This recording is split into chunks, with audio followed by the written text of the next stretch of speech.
This is Unit 2, Lesson 3, factored form of a quadratic function. Our essential question is, how is the factored form helpful in solving quadratic equations? Here's our table of contents. Factoring a quadratic expression.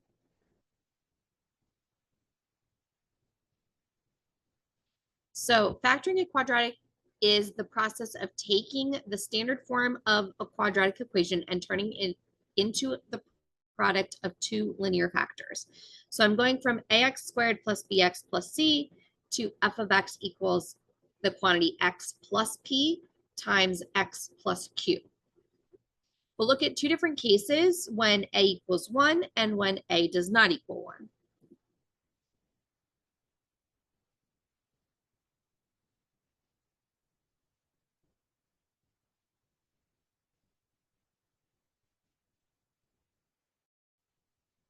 So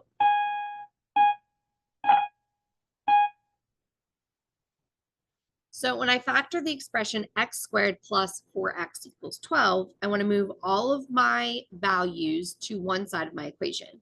So I already have an x squared and a 4x on the left side of my equation. So I'm going to move the 12 from the right to the left. And I just do that by subtracting.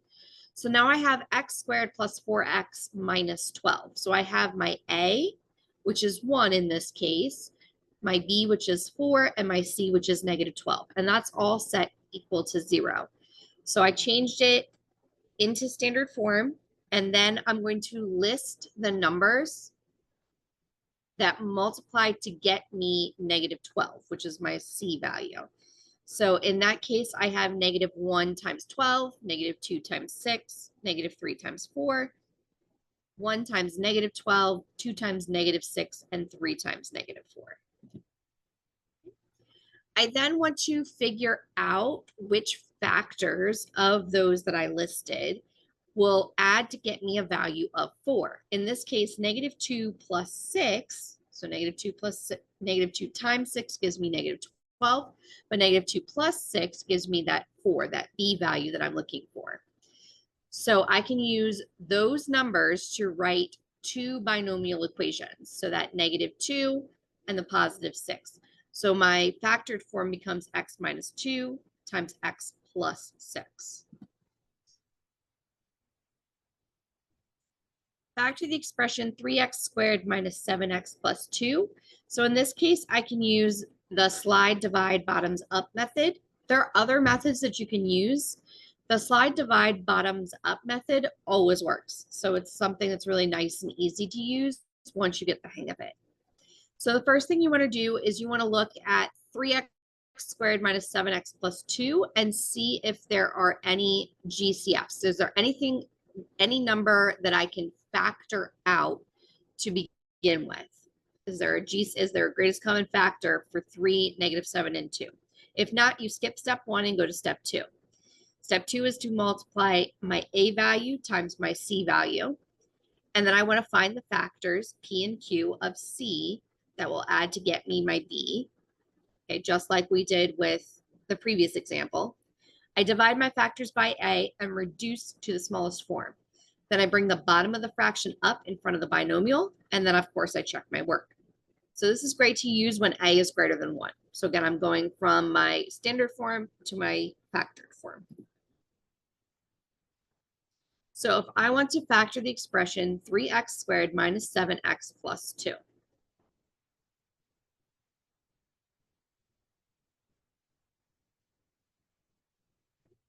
So again, I start with my standard form. I'm going to find a GCF. There is none in this case. I'm going to slide to multiply. So 3 times 2 is going to give me 6. Then I find the factors. So what multiples of 6 and then add to get me negative 7. So in this case, negative 1 plus negative 6 gives me negative 7. I divide those factors by a. So I get negative 1/3 and negative 6/3. Okay. I simplify as much as possible. So -1/3 just stays as -1/3, and -6/3 becomes -2.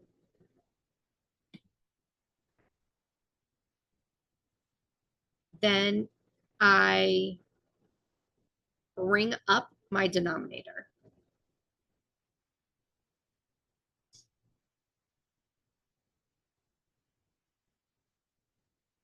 So I bring my bottom up. The denominator of the fraction becomes the coefficient in front of x. If there is no fraction, the whole number becomes the new factor. So again, -1/3, that 3 comes up in front of my x value, and then it's -1. And then, of course, x minus -2 instead of my original factor. Okay, so I'll get the factored expression of 3x minus 1 times x minus 2. Relate factors to zeros of a function. So the graph shows the function 3x squared minus 3x minus 6. Okay, what are the zeros of the function? How do the zeros relate to the factors of 3x squared minus 3x minus 6? So again, I want to factor first. I'm going to use the slide divide bottoms up method. I can factor out a 3 because 3 times 1 gives me 3, 3 times -1 gives me -3, and 3 times -2 gives me 6. Okay, so I can factor out that 3 and I'm left with x squared minus x minus 2, which I can factor by looking at what numbers multiply to get me -2, but add to get me -1. In this case, it's 1 and -2. 1 times -2 gives me -2, and 1 plus -2 gives me the -1. Then I'm going to set each of those factors equal to 0 and solve. So x plus 1 equals 0. So x is going to equal -1. X minus 2 equals 0. X equals 2. So the x-intercepts, if I look at my graph, right, I intercept the x-axis at -1 and at 2, which are exactly where my zeros are. So they're also the zeros of my function. So x-intercepts and zeros are the same thing. If I substitute a value of 0 into this factored form, right, in this case, -1, if I put -1 in for this, I would get 0 as my output. Zeros of the function are where the function will equal 0. So where does x equal 0? The zeros relate to the factors of 3x squared minus 3x minus 6, since each of the zeros makes one of the factors 0. Zero product property. The zero product property states that if a product of real number factors is 0, then at least one of the factors must be 0. So basically what that means is if we have AB equals 0, either A has to equal 0, B has to equal 0, or both A and B have to be equal to 0. Okay, to use the zero product property, I rewrite the equation so that it equals 0 and then factor and solve. Solve quadratic equations by factoring. So I can solve the equation 2x squared equals 3x plus 2. Again, I want to move all of my values to one side. I like trying to keep the x squareds positive, so I'm going to move everything to the side where the 2x squared is. So 2x squared equals 3x plus 2 becomes 2x squared minus 3x minus 2, which equals 0. Now I'm going to use slide divide bottoms up. So I multiply 2 times -2, which gives me -4. And I'm looking for what multiplies to get -4, but adds to get me -3. So in this case, -4 times 1 gives me -4, and -4 plus 1 gives me that -3 value. So those are my two factors. I have x minus 4 times x plus 1. I divide each of those by 2. Okay, so x minus 4 becomes -4 divided by 2, which is just -2. And then x minus 2 becomes 1/2 because, or x plus 1 becomes 1/2, which equals 2x plus 1. I can set each of the factors equal to 0 and solve. So x minus 2 equals 0, x equals 2, and 2x plus 1 equals 0, x equals negative 1/2.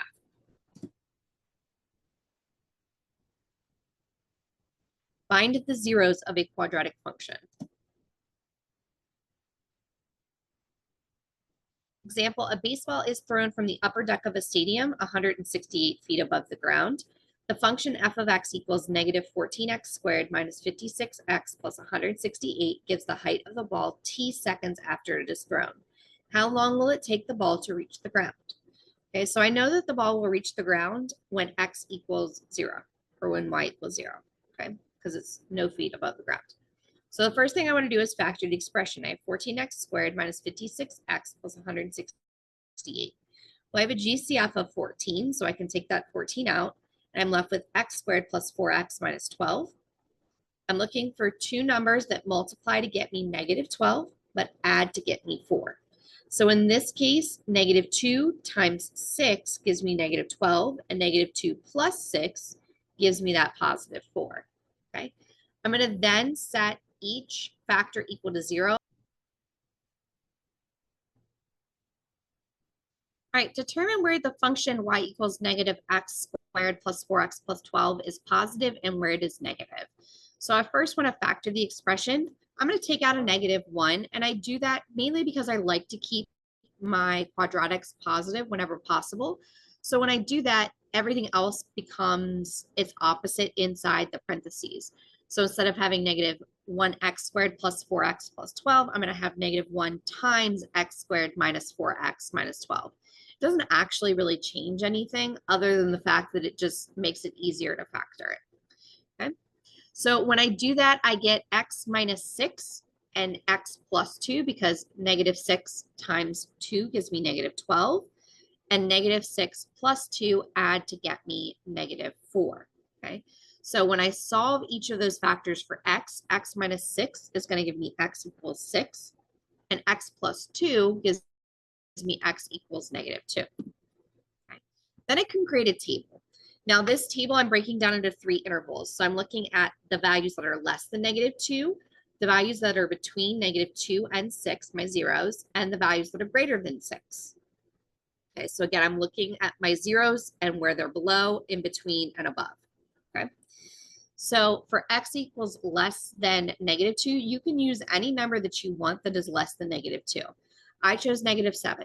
You can choose negative 3. That is perfectly fine. Just make sure that the number is less than negative 2.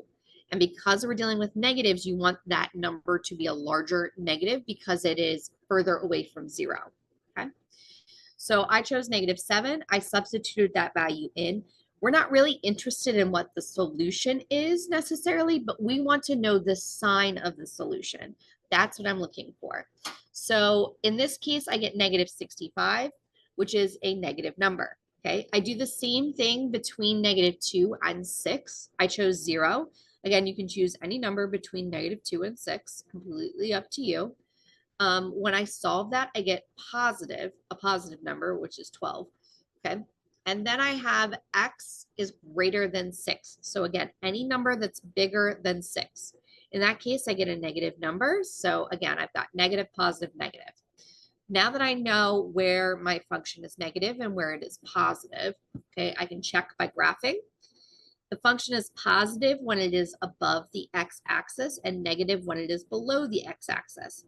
So in this case, the function is positive from negative 2 to 6 and negative when x is less than negative 2 and when x is greater than 6. Write the equation of a parabola in factored form.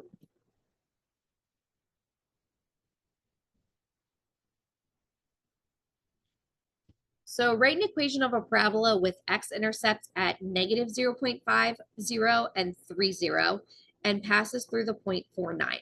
So my first step is to write the general form of a factored equation. I know my x-intercepts, which means I know what my zeros are, which means I can substitute those values in for p and q. I can then also substitute in the values that I know for x and y because they pass through the point 4, 9. So I'm going to use 9 for y, 4 for x, positive 0.5 for P, and negative 3 for Q.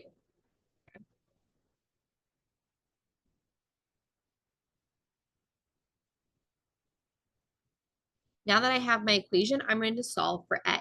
4 plus 0.5 is 4.5. 4 minus 3 is 1. So 4.5 times 1 is 4.5. 9 divided by 4.5 gives me 2. And then I write it in factored form. So I have 2 times x plus 0.5 times x minus 3. Or you could write it like we did at the very beginning. I have 0.5, which is 1/2. And when we're dealing with halves, remember we bring the bottoms up. So I would get 2 times 2x plus 1 times x minus 3.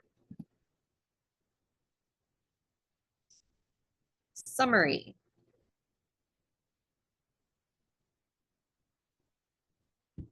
So in conclusion, the factored form is y equals a times x plus p times x plus q. Okay, when you factor, you can use the slide divide bottoms up method. It works great for all numbers, but specifically for any number where a is greater than 1.